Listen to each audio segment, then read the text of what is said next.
નમસ્કાર, જય હિન્દ મિત્રો. સ્નેહજ્યોત ફાઉન્ડેશન દ્વારા સંચાલિત સ્નેહજ્યોત એજ્યુકેશનમાં સર્વ મિત્રોનું સ્વાગત છે. મિત્રો, આપણે અગાઉ એક જોડીનો લેક્ચર મૂક્યો હતો, જે ભાગ 1 હતો. આજે ભણવાના છીએ આપણે જોડણી ભાગ 2. તો જે મિત્રોએ આગળનો લેક્ચર એટેન્ડ ના કર્યો હોય તે અવશ્ય કરી લેવો, જેથી કરીને જે અવારનવાર પરીક્ષામાં પૂછાતા જે શબ્દો બરાબર છે, જે નિયમ આધારિત હોય છે, તો એને સમજવામાં તેમજ સાચો જવાબ પસંદ કરવામાં તમને વધુ સરળતા રહેશે. તો મિત્રો, આપ આ ચેનલ પર જો નવા હોય તો ચેનલને સબસ્ક્રાઈબ કરી દેવી અને વિડીયો ગમે તો લાઈક કરી દેવો, જેથી કરીને અમારો ઉત્સાહ વધે અને અમે વધુમાં વધુ વિડીયો શેર કરી શકીએ. તો શરૂઆત કરી દઈએ છીએ મિત્રો. ગુજરાતી વ્યાકરણ જોડણી અને ટેગ આપી છે આપણે કે ભાઈ હવે ભૂલીને બતાવો. તો મિત્રો, તમારે શબ્દો ગોખવાની જરૂર નથી. તમારે ફક્ત ને ફક્ત નિયમ યાદ રાખો. શબ્દ કોઈ પણ આવે તો તમે અવશ્ય સાચો જવાબ પસંદ કરી શકશો.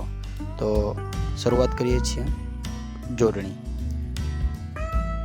અગાઉ મિત્રો આપણે જોઈ ગયા હતા કે ભાઈ એક અક્ષરમાં લાગતા એ કેવું દીર્ઘ રહે છે.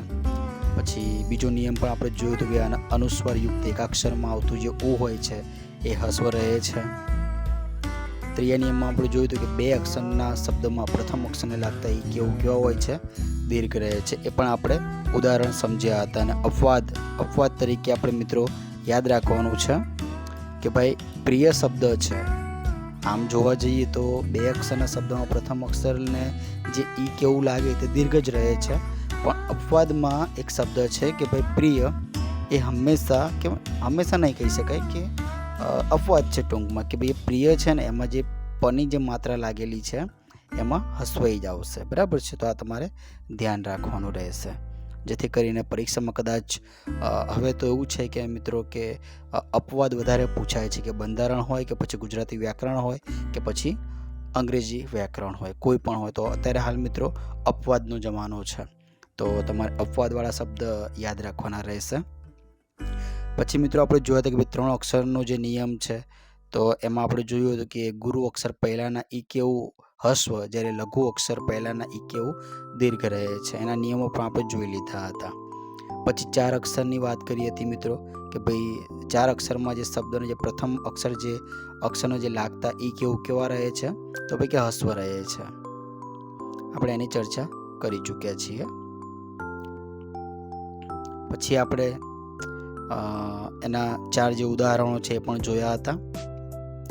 પછી આપણે મિત્રો એ પણ જોયું હતું કે ભાઈ શબ્દમાં જે રેફ પૂર્વેના ઈ કેવા રહે છે, તો ભાઈ દીર્ઘ રહે છે. એની પણ આપણે ચર્ચા કરી હતી.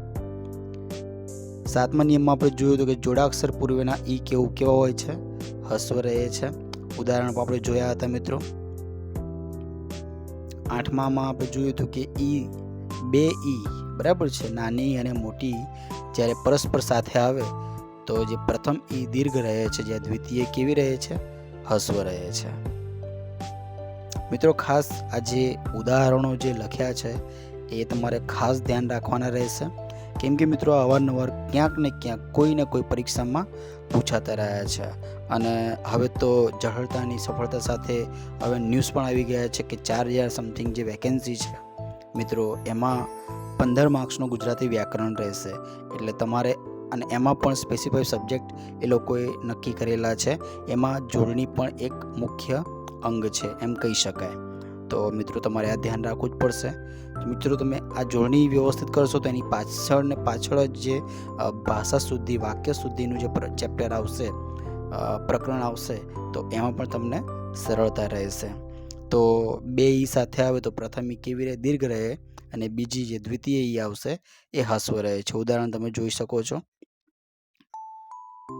પછી શબ્દમાં બે ઉ. હવે આની પહેલા આપણે વાત કરી કે બે ઈ એટલે કે નાની અને મોટી, આ બંને પરસ્પર જોડે આવે તો પ્રથમ ઈ કેવી રહે છે, દીર્ઘ રહે, અને બીજી ઈ જે છે એ હસ્વ રહે છે. જ્યારે અહીંયા મિત્રો થોડુંક ઊંધું છે. અહીંયા આપણે શું જોયું હતું કે પ્રથમ ઈ છે એ દીર્ઘ રહે, જ્યારે દ્વિતીય ઈ છે હસ્વ રહે છે. બરાબર. જ્યારે અહીંયા શું છે કે જ્યારે બે ઉ સાથે આવે તો પ્રથમ ઉ હસ્વ રહેશે અને જે બીજો ઉ છે એ દીર્ઘ રહેશે. સમજ પડી ગઈ મિત્રો? જ્યારે બે ઈ સાથે આવે તો પ્રથમ ઈ દીર્ઘ, બરાબર, અને જો બે ઉ સાથે આવે તો પ્રથમ ઉ હસ્વ રહે છે. 10મા નિયમમાં આપણે જોયું હતું કે શબ્દને લાગતા ઈય, ઈન, ઈશ કે ઈક્ષ જેવા પ્રત્યયમાં ઈ કેવી આવે છે? દીર્ઘ આવે છે. એના ઉદાહરણ પણ આપણે જોઈ ચૂક્યા છીએ મિત્રો. જે મિત્રોએ ના જોયા ફરીથી કહીશ કે એ લોકો જૂનો જે આપણો લેક્ચર છે એ જોઈ લે. 11મો નિયમ આપણે જોયો હતો કે શબ્દમાં આવતા ઈક, ઈલ કે ઈત એ પ્રત્યયમાં ઈ કેવો હોય છે? હસ્વ રહે છે. આ એના ઉદાહરણો છે મિત્રો. ભાવિક, નાવિક, ભૌતિક, અનિલ, સલિલ, અખિલ, અંકિત, પતિત અને ખંડિત. પછી મિત્રો આપણે 12મા નિયમમાં જોયું હતું કે ગિરી કે અણુક જેવા પ્રત્યયમાં ઈ કેવા રહે છે? દીર્ઘ રહે છે. બરાબર છે. ગિરી અને અણુક. હવે ગિરી મિત્રો એનો અર્થ થાય છે અનુકરણ કરવું, બરાબર, અને અણુકનો મતલબ થાય છે રીત બતાવવી. બરાબર છે. તો દાદાગીરી, બરાબર છે, ગાંધીગીરી તો એક આ વર્તણૂક છે મિત્રો. એક શું કહેવાય કે અનુકરણ છે. ભાઈ ગાંધીગીરી નહીં કે ગાંધી જેવું કરે છે, ગાંધીગીરી તો એક પ્રકારનું અનુકરણ છે. જ્યારે નિમણૂક, બરાબર છે, તો એક પ્રકારની રીત છે. બરાબર છે ભાઈ કે ભાઈ ખાલી જગ્યા એટલે કે સો એન્ડ સો રાજ્યમાં આ વ્યક્તિની રાજ્યપાલ તરીકે નિમણૂક થઈ. બરાબર છે. તો આ એ અર્થમાં છે. 13મા નિયમમાં આપણે જોયા હતા કે અનુસ્વાર અને અનુનાસિક શબ્દ એટલે કે એક સાથે ઉપયોગ થતો નથી.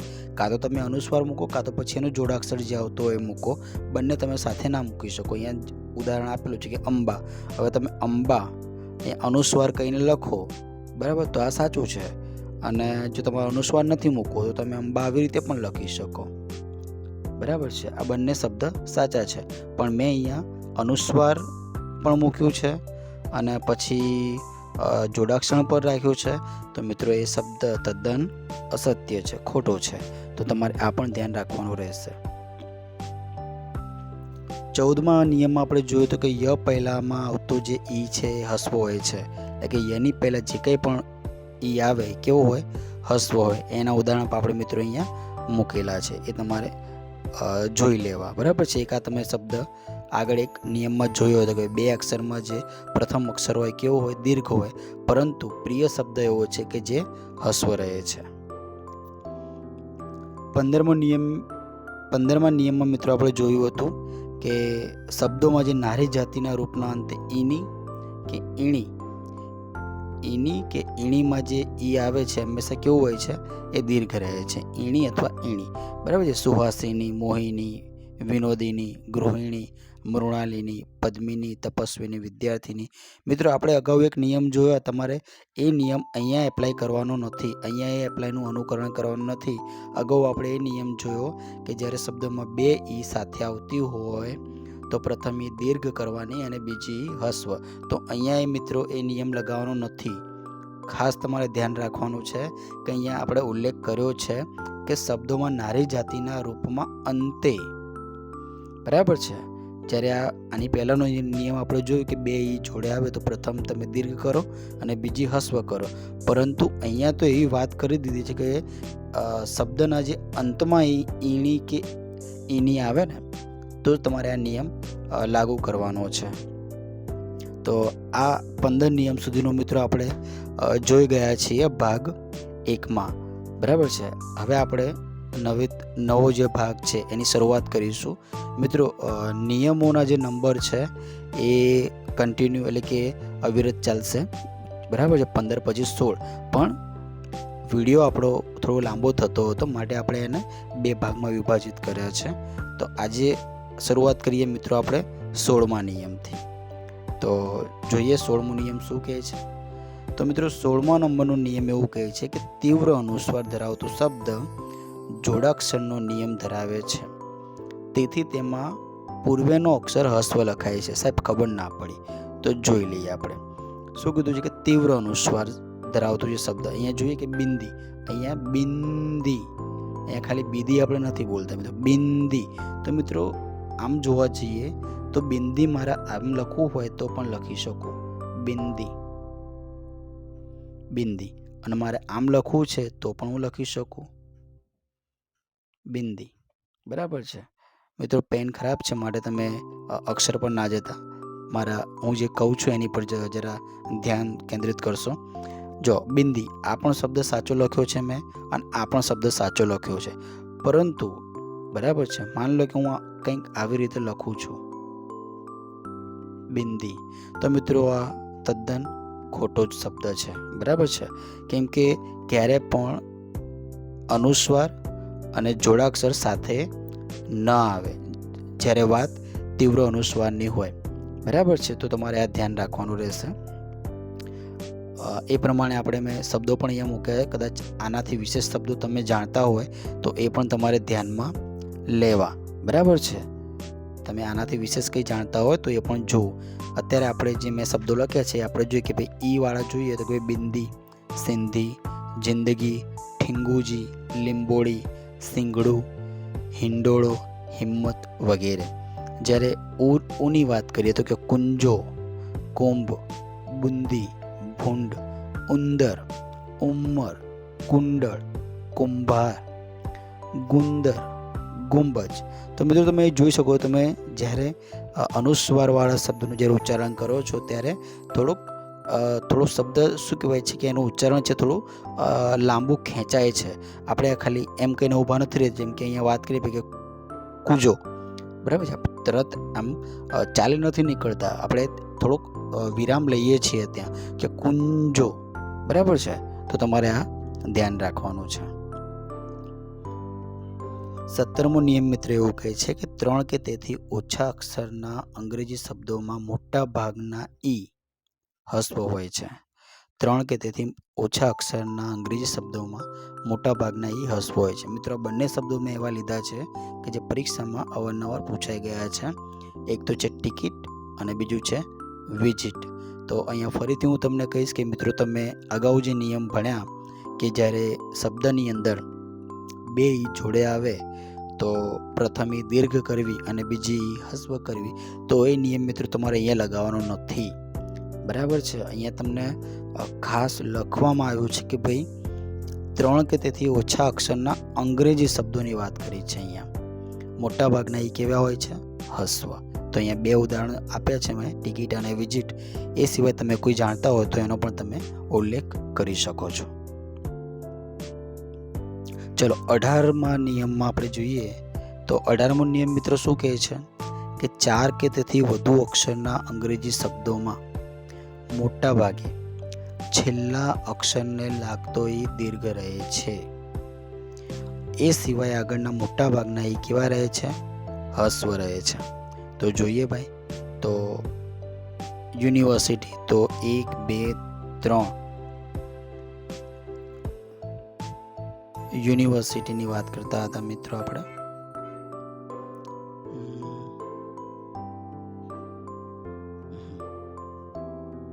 તો યુનિવર્સિટીમાં આપણે નિયમ જોયા તો ભાઈ યુનિવર્સિટી કેટલા 5 અક્ષરનો શબ્દ છે, પણ કેવો છે? અંગ્રેજી છે. તો જોઈએ એમાં શું છે કે ભાઈ મોટા ભાગે છેલ્લા અક્ષરને લાગતો એ દીર્ઘ રહે છે. જોઈ લો તમે, અહીંયા પણ ટી છે દીર્ઘ છે, અહીંયા પણ ટી છે એ દીર્ઘ છે. બાકી આગળ તમે બધું જ ચેક કરી લો. યુનિવર્સિટી, તો એ યુ પણ ઓ પણ કેવો છે? નાનો છે. અને જે 2 ઈ વપરાય છે એ પણ કેવી છે? નાની છે, એટલે કે હસ્વ છે. તમે એવી જ રીતે બીજો શબ્દ અહીંયા જોઈ શકો છો, મ્યુનિસિપાલિટી. તો ટી છે, છેલ્લો અક્ષર છે એ દીર્ઘ છે, જ્યારે બાકીના આગળના જે 3 કે 4 કેવા છે? હસ્વ છે. અને ખાસ મિત્રો મ્યુનિસિપાલિટીની જોડણી યાદ કરી લેજો, કેમ કે અવારનવાર પરીક્ષામાં પૂછાઈ ગયેલો શબ્દ છે આ. આગળ વધીએ તો કે સંસ્કૃત શબ્દો. મિત્રો સંસ્કૃત જે તત્સમ શબ્દો કહેવાય છે, એટલે કે સંસ્કૃત ભાષામાંથી સીધા ઉતરી આવ્યા છે. બરાબર છે, એમાં કોઈ પણ પ્રકારનો ઉમેરો, બરાબર છે, કે વધારો ઘટાડો કર્યો નથી. એવા શબ્દો કે જે સીધા સંસ્કૃત ભાષામાંથી બેઠા ઉતરી આવ્યા છે અને એનો આપણે વ્યવહારમાં ઉપયોગ કરીએ છીએ, તો એવા શબ્દોને કહેવામાં આવે છે તત્સમ. બરાબર છે. તો હવે આગળ વધીએ કે સંસ્કૃત શબ્દો, તત્સમ શબ્દો જો 3 ઈ સાથે આવતા હોય, કેવા? 3 ઈ સાથે આવતા હોય તો મોટા ભાગે હસ્વ દીર્ઘ હસ્વ. મિત્રો આ તમારે યાદ કરી લેવાનું છે કે જ્યારે 3 ઈ સાથે આવતા હોય તો તમારે આ જે પેટર્ન છે, બરાબર છે, એક આ રીત છે એ તમારે યાદ કરી લેવાની છે. કે તમને લાગે કે તત્સમ એટલે કે સંસ્કૃતમાંથી ઉતરાઈ આવેલો આ એક શબ્દ છે, 3 ઈ સાથે છે, તો તમારે આ યાદ રાખવાનું કે ભાઈ પહેલી હસ્વ હશે, વચ્ચે એટલે મધ્યમાં આવેલી દીર્ઘ હશે અને છેલ્લી જે ઈ હશે એ પણ કેવી હશે? હસ્વ હશે. અહીંયા પહેલો શબ્દ મૂક્યો છે જે મિત્રો એક આપણો છંદ છે, બરાબર છે. તમારા મિત્રો કોમેન્ટમાં જવાબ આપવાનો છે કે જે આ છંદનું મેં નામ લખેલું છે એ કેટલા અક્ષરનો છે, એ તમારે કોમેન્ટમાં જવાબ આપવાનો છે. અહીંયા એક નાની મિસ્ટેક છે, જરા હું સુધારી લઉં છું. અહીંયા શાર્દુલમાં મિત્રો દીર્ઘ આવશે, બરાબર છે, હસ્વ નહીં આવે. તો શાર્દુલ વિક્રીડિત, બરાબર. શાર્દુલ એટલે વાઘ અને વિક્રીડિત એટલે કે ચીડાયેલો. આ બી તમારે ધ્યાન રાખવાનું રહેશે. કદાચ શાર્દુલ વિક્રીડિત એનો સમાનાર્થી શબ્દ પૂછાઈ ગયો તો આ પણ તમને ધ્યાન રહેવું જોઈએ. તો શાર્દુલ વિક્રીડિત આ એક આખો એક શબ્દ છે. આપણો નિયમ શું કહે છે કે જ્યારે તત્સમ એટલે સીધો સંસ્કૃત ભાષા પરથી ઉતરી આવેલો શબ્દ, એમાં જો 3 ઈ સાથે હોય, 3 ઈ એટલે મિત્રો તમે જોઈ શકો છો કે અહીંયા હસ્વ દીર્ઘ અને અહીંયા હસ્વ. તમારે આ પેટર્ન યાદ રાખવાની છે કે જ્યારે તત્સમ શબ્દ હોય ત્યારે આ ઈ છે એ યાદ રાખવાની છે. તો શાર્દુલ વિક્રીડિત. અહીંયા બીજું મિત્રો અડધી ખુલ્લી અડધી બંધ જે આંખ હોય, બરાબર, એના માટે વપરાતો કોઈ શબ્દ છે તો એ છે અર્ધનિમીલિત. અર્ધનિમીલિત. અહીંયા પણ તમે જોઈ શકો પેટર્ન હસ્વઈ દીર્ઘઈ હસ્વઈ. તો આ રીતે તમારે યાદ રાખવાનું છે. તો આશા રાખું છું કે તમને આ નિયમમાં સમજ પડી ગઈ હશે. તો આગળ વધીએ આપણે.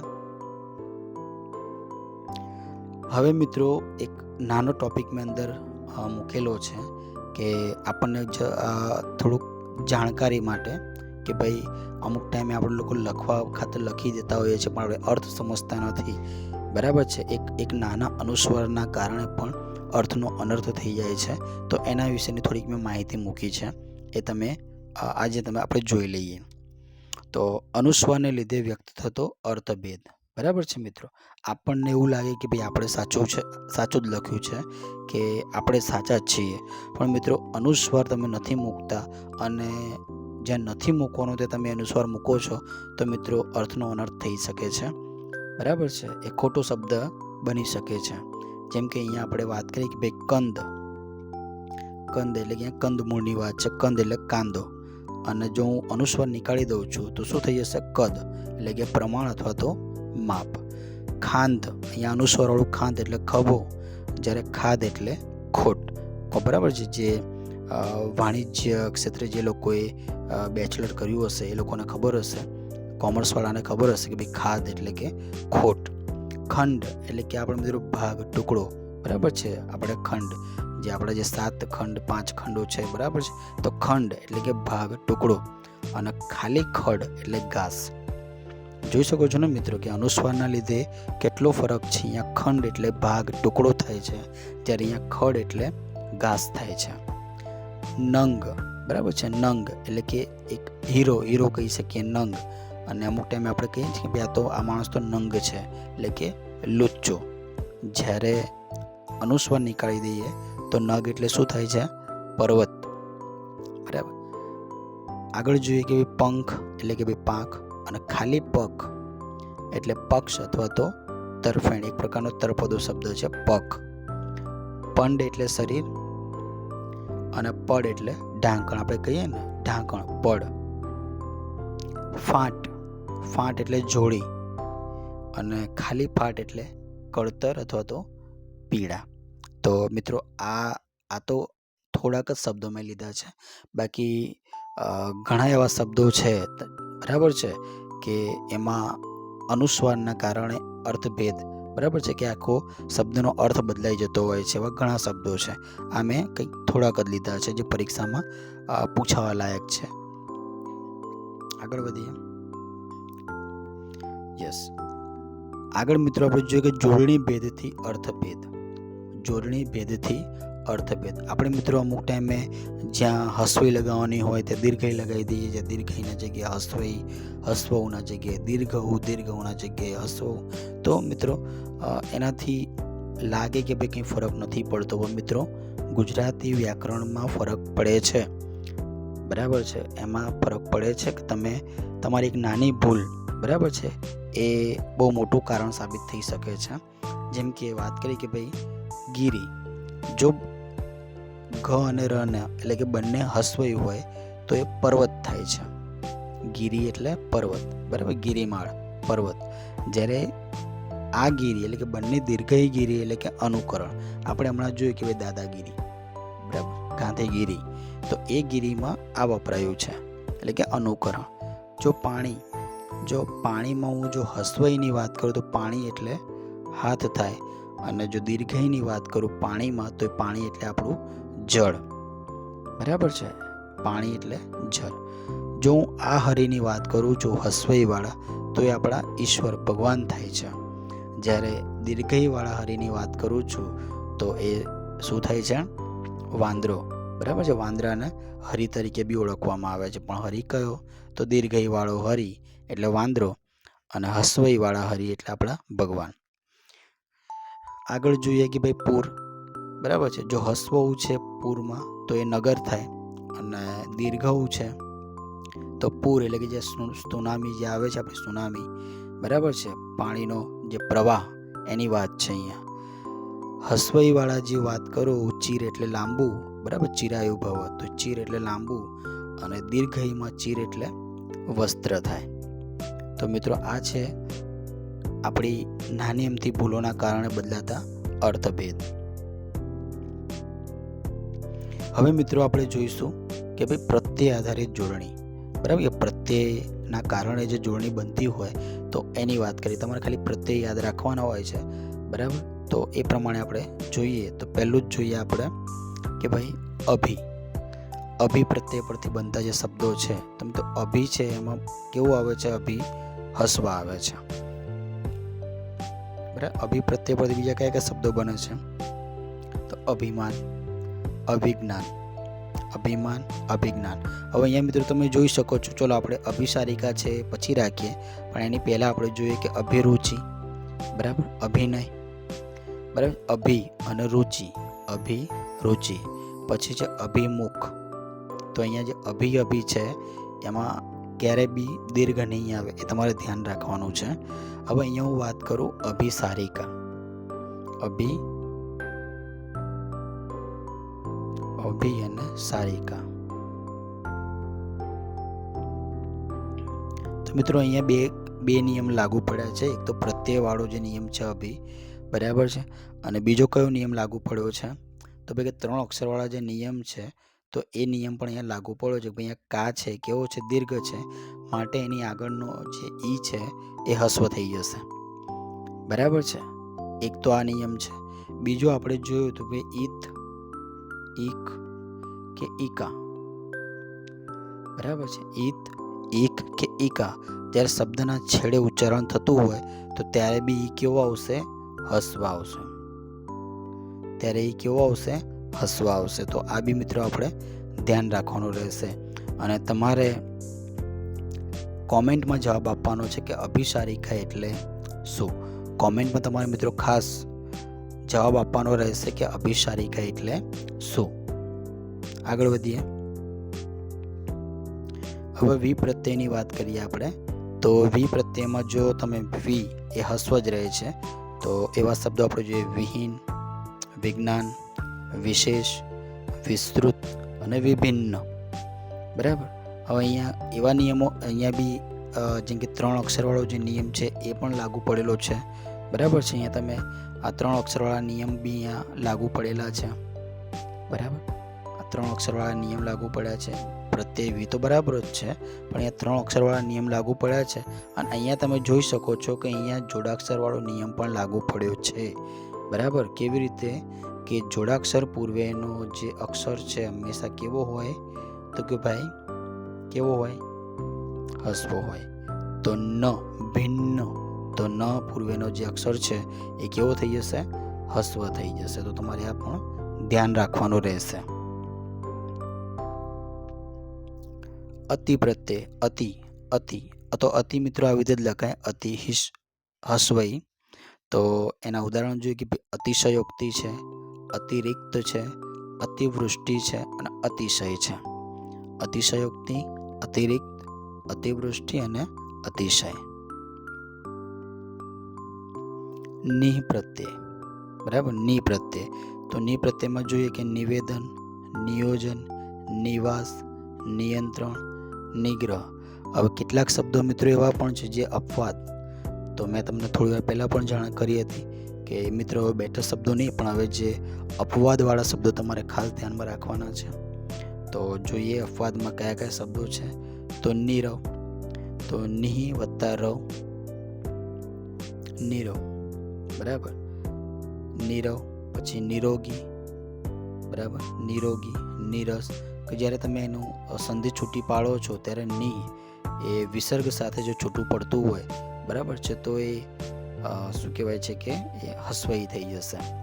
તો નીરવ છે, નીરસ છે, નિરોગી છે. તો આ બધા આ ત્રણ શબ્દો છે એ કેવા છે? અપવાદ છે. એમાં ની પ્રત્યયવાળો નિયમ લાગુ નહીં પડે. આગળ પ્રત્યય આપણે જોઈએ કે ભાઈ અધિ પ્રત્યયની વાત કરીએ તો અધિ જ્યાં જ્યાં આવશે ને ત્યાં મિત્રો ધ કેવો આવશે? હસ્વ આવશે. એની પાછળના જે બી શબ્દ હશે, જે બી વર્ણ હશે, એમાં કદાચ કંઈ ફેરફાર થશે, પણ જ્યારે વાત આવશે અધિની ત્યારે અધિ એમાં ધ છે એ હસ્વ જ આવશે. જેમ કે અધિકાર, અધિકારી, અધિનિયમ અને અધિકૃત. અહીંયા મિત્રો નની માત્રામાં નાની એટલે કે હસ્વઈ છે, કારણ કે બરાબર છે યની પૂર્વેનો અક્ષર હંમેશા કેવો હોય? હસ્વ હોય. માટે અહીંયા નને હસ્વઈ છે. પછી અધિકૃત, અપવાદ તરીકે અધિક્ષક, બરાબર છે. અધિક્ષક એટલા માટે કે અધિમાંથી આપણે ઈ કાઢીએ અને ઇક્ષમાંથી ઈ કાઢીએ, બરાબર છે. અધિમાંથી ઈ કાઢીએ અને ઈમાંથી તો ઈ પ્લસ ઈ બરાબર મોટી ઈ પ્લસ ઈ બરાબર મોટી. એક આ સંધિનો નિયમ છે. માટે અહીંયા અધિક્ષકમાં બરાબર છે અહીંયા અધિ એ અહીંયા જોડાક શું કહેવાય કે નાનો ઈ નહીં આવે, હસ્વ ઈ નહીં આવે, કારણ કે અહીંયા બે ઈ જ્યારે ભેગી થાય ત્યારે મિત્રો એ મોટી બને છે. અને બીજો પણ એક નિયમ છે કે ઇક્ષ, બરાબર છે, ઇક્ષ. તો આવા શબ્દોમાં મિત્રો જે ઈ આવે છે એ કેવી આવશે? દીર્ઘ આવે છે. એ કેવી આવશે? દીર્ઘ આવે છે. તો અહીંયા મિત્રો જોયું તમે કે 2 થી 3 નિયમો મિત્રો એક જ શબ્દમાં લાગુ પડ્યા છે. તો મિત્રો તમારે આ ધ્યાન રાખવાનું છે કે તમે શબ્દ ગોખશો તો નહીં ચાલે. તમે નિયમ યાદ રાખશો તો કોઈ પણ પ્રકારનો શબ્દ આવે તમે સાચો જવાબ પસંદ કરી શકશો. આગળ જોઈએ અનુ, બરાબર છે. તો અનુ પ્રત્યેના ઉદાહરણ જોઈએ કે અનુક્રમ, અનુમતિ, અનુશીલન, અનુનય, અનુષ્ઠાન અને અનુસૂચિ. તો આ મિત્રો છે. જ્યારે અનુ આવે તો તમે ભૂલથી અનુ આવી રીતે ના લખી દો. માટે આ પ્રત્યે તમને સમજાવી રહ્યો છું કે જ્યારે અનુ તમે આને લઈને કંઈ કદાચ શંકા કુશંકાના ઘેરામાં આવી જાઓ કે ભાઈ શું આવશે, બરાબર છે, એટલે ઉતાવળ કરવાની નથી. આપણે જ્યારે એક્ઝામ પ્લેસ પર બેઠા હોઈએ ત્યારે જોઈ લે અનુ સાહેબે કંઈ આવો નિયમ ભણાવ્યો હતો, ભાઈ હા અનુની અંદર ઉ છે એ હસ્વ ઉ જ આવે. તો તમારે આ વસ્તુ ધ્યાન રાખવાનું છે. કેમ કે આ પ્રત્યયવાળી જોડણી છે. આગળ જોઈએ ભાઈ દૂર પ્રત્યય. તો મિત્રો આ તમારા સંધિના નિયમ જે લોકોએ સંધિનો લેક્ચર નથી જોયા મિત્રો એ પ્લે સ્ટોરમાંથી સંધિના લેક્ચર જોઈ લેવા, જેથી કરીને તમારા જોડણીમાં ભૂલો થવાના ચાન્સ ઘટી જાય. તો જે મિત્રો સંધિના લેક્ચર ના જોયા એ જોઈ લેવા. મિત્રો જેમ બને એમ તમારા મિત્રો સાથે લિંકને શેર કરવી, જેથી કરીને આ વિડીયોનો લાભ તમારો મિત્ર પણ લઈ શકે. તો જોઈએ કે દૂર પ્રત્યે તો દુર્જન, દુર્ગંધ, દુર્યોધન, દુરાગ્રહ અને દુરાચાર.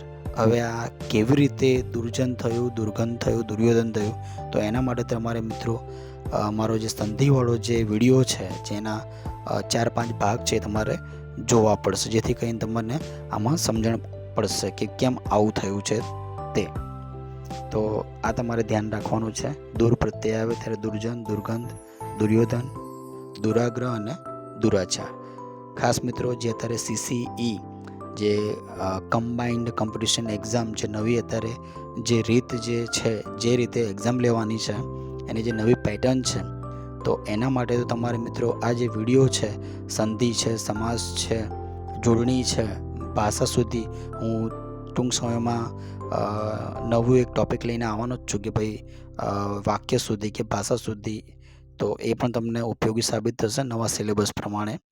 તો તમારે અમુક 4-5 જે ટૉપિક છે તમારે ખાસ કરી નાખવાના છે મિત્રો. ખાસ કે છંદ અલંકાર સિલેબસમાં નથી, બરાબર છે, છંદ અલંકાર સિલેબસમાં નથી, માટે તમારે આ વિષય ઉપર થોડો વધારે ભાર આપવાનો રહેશે. અને મિત્રો ખાસ 15 માર્ક્સનું વ્યાકરણ છે, તો માર્ક્સ ના કપાય એનું પણ આપણે ધ્યાન રાખવાનું છે. તો આગળ વધીએ. ઉદ અથવા ઉત પ્રત્યય, બરાબર છે, ઉદ અથવા ઉત પ્રત્યય. તો એમાં જોઈએ કે ભાઈ ઉત્તમ, ઉત્સાહ, ઉત્પત્તિ, ઉન્નતિ અને ઉન્મેષ. ઉત્તમ, ઉત્સાહ, ઉત્પત્તિ, ઉન્નતિ અને ઉન્મેષ. એમાં જે ઉ છે એ નાનો જ આવે. તમે જોઈ શકો છો કે મિત્રો બધામાં જોડાક્ષર છે. અહીંયા ડબલ ત છે, અહીંયા ત અને સ છે, અહીંયા ત અને પ છે, ડબલ ન છે અને અહીંયા ન અને મ છે. તો અહીંયા મિત્રો જોડાક્ષરવાળો નિયમ પણ અહીંયા કામ કરશે.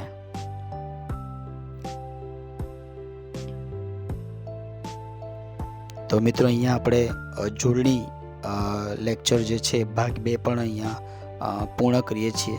ટૂંકમાં આપણે જે જોડણીનું જે પ્રકરણ છે, ચેપ્ટર છે, એ આજે અહીંયા સમાપ્ત થયું. તો મિત્રો તમારે ના સમજ પડે તો લેક્ચરને 1 વાર જુઓ, 2 વાર જુઓ, બરાબર છે. લખીને નિયમ તમે યાદ રાખવાનો પ્રયત્ન કરો, બરાબર છે. એને અમલમાં લાવો જેથી કરીને તમારા જોડણીમાં માર્ક્સ કપાય નહીં. તો મિત્રો લેક્ચર તમને પસંદ આવ્યો હોય તો લાઈક કરો, કોમેન્ટ કરો અને તમારા મિત્રોને શેર કરો. અને હા, ચેનલને સબસ્ક્રાઈબ કરવું ના ભૂલતા. જય હિન્દ, જય ભારત.